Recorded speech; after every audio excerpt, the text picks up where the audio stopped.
I grew up in fear, and I was in an abusive relationship for 7 years. Only because I thought that was normal, because I saw my father do that. I thought that was love. I was shot twice at close range. I was shot in my lip here. It went through my jaw, took out my whole jaw. It bounced off my chest where these lines are. And this is my heart. I was pronounced dead on the scene.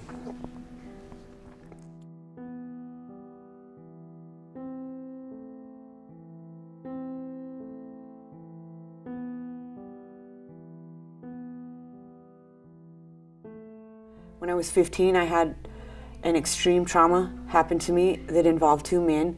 I felt very powerless and very weak in that moment.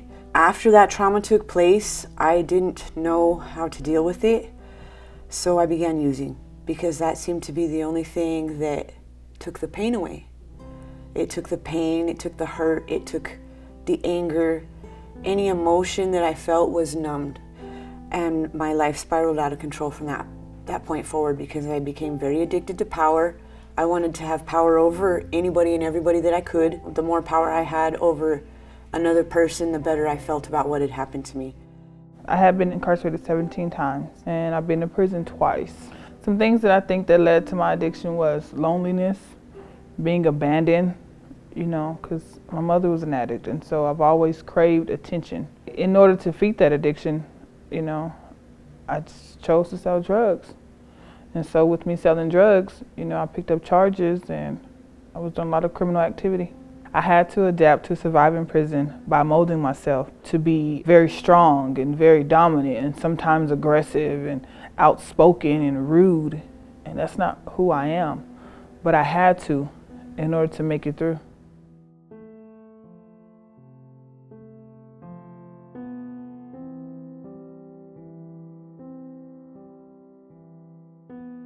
I was arrested for shoplifting many times.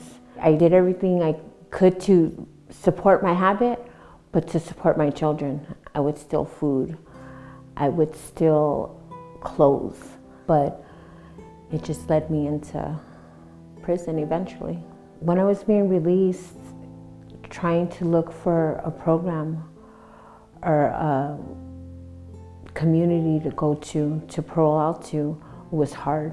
There wasn't many options for women. Well, being released from prison, some of the challenges that I faced was getting my kids back and not really having any resources for them, childcare, not even having a vehicle to get them to school. One of the challenges of trying to find a job of being released was my background, because most employers do not like to hire felons. And the experience that I had was overqualified, but I had no choice, because no one would hire me because of my, previous convictions. So what keeps us returning to incarceration is, for me, pain over pain, the shame, the guilt, and no place to go. So there's nothing to come out to but the streets. And that's why we do what we do.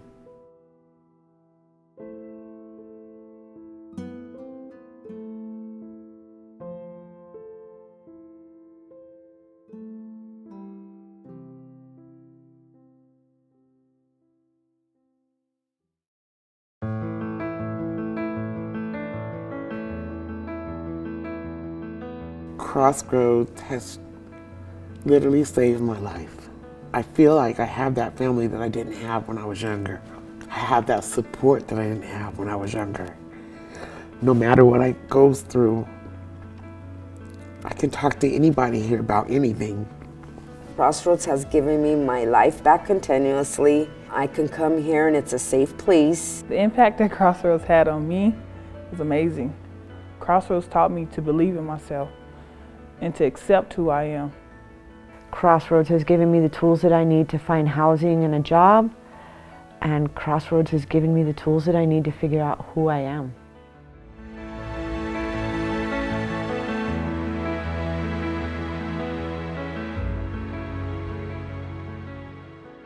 One of the reasons that I love this place is because we're trauma-informed. And trauma-informed means that we really sit with the human in front of us. without judgment and with understanding of their life story. Well, to understand how trauma affects addiction, which affects incarceration, it's important to recognize that just imprisoning someone because they're using a substance or because they're caught with paraphernalia without looking at what are the root causes of their use, you're not able to impact recidivism. Unfortunately, we see women who have been arrested and incarcerated, they don't just pay for their crime once, they pay for it over and over again. Even after they've done the time, abided with probation and parole, they're still facing obstacles to their housing, to employment.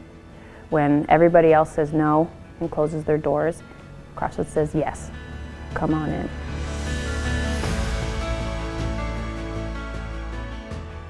Wraparound services are offered because we offer 7 domains. We offer legal, independent living, medical, substance abuse, mental health, vocational, and family.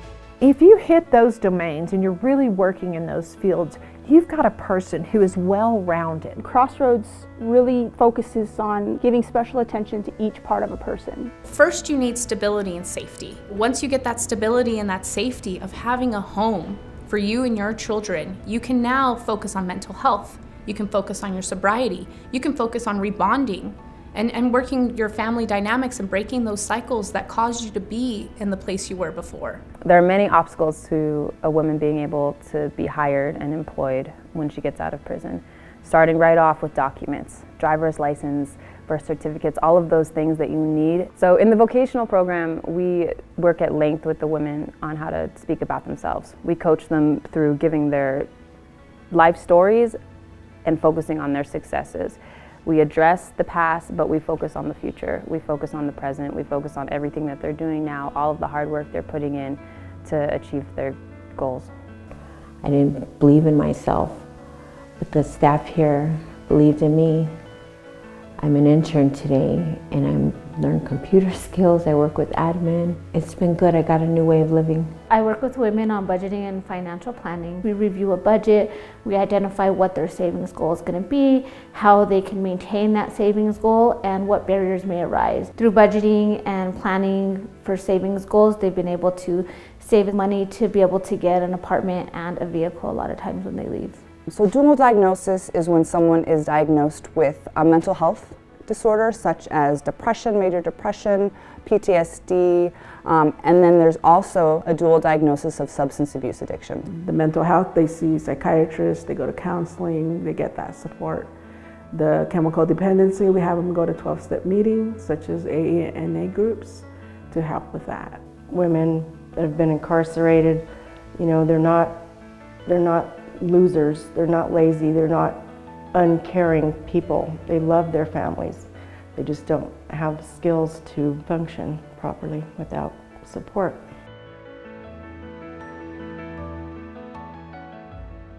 I think at the foundation of the philosophy of Crossroads for Women is the understanding that women navigate the world differently than men. And we have different needs.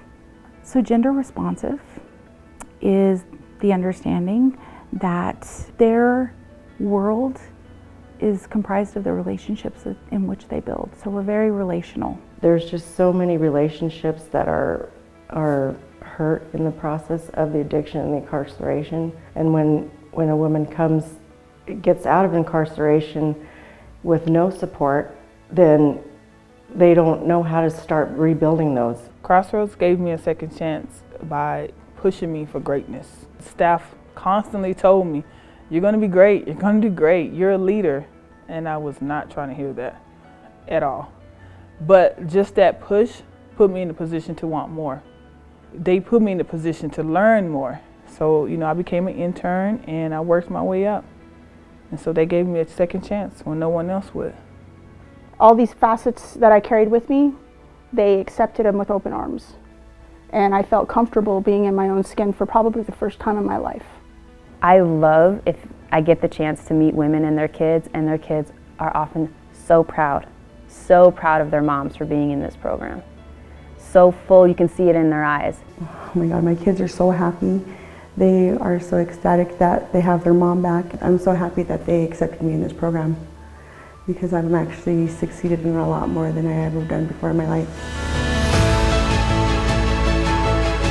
We believe women can recover from trauma and other painful experiences. We believe that women have the ability to heal and move on with their lives. We believe everyone deserves a new start and second chances. And second chances.